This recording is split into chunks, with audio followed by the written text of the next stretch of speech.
In the village of Muddy Hollow, within the kingdom of Terracotta, the ground was soft and the people were kind, but they had a habit of grumbling.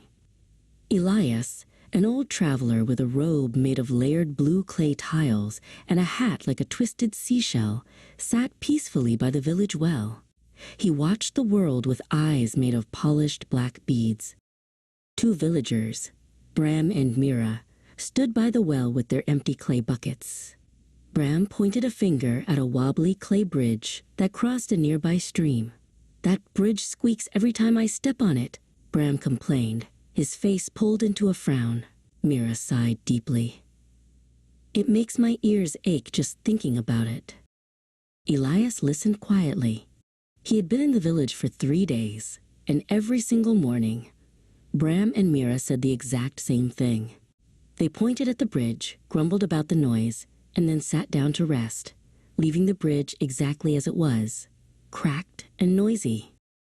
Elias stood up and beckoned the villagers over. "I have a story for you," he said, the blue clay of his robe rustling softly.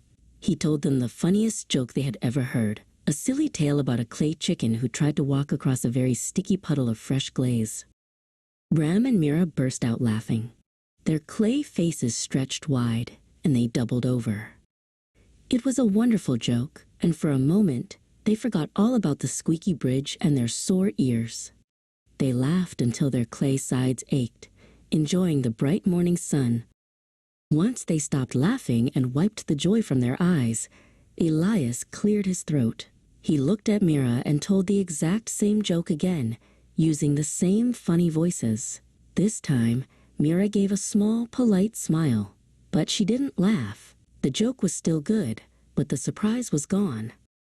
Then, Elias turned to Bram and told the joke a third time. He spoke the words slowly and clearly, but Bram just crossed his arms. The village square was silent. "Why are you telling us the same thing again?" Bram asked, sounding a bit annoyed.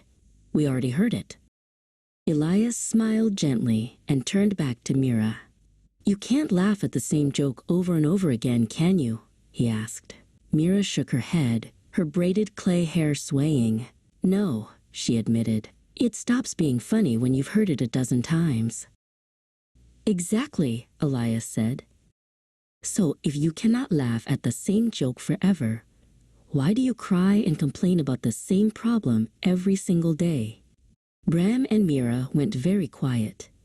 They looked at each other, and then they both looked over at the squeaky, wobbly bridge. Later that afternoon, Elias watched from the well as Bram and Mira worked together. They weren't complaining. They were kneeling by the stream with buckets of fresh, wet clay, smoothing the cracks in the bridge.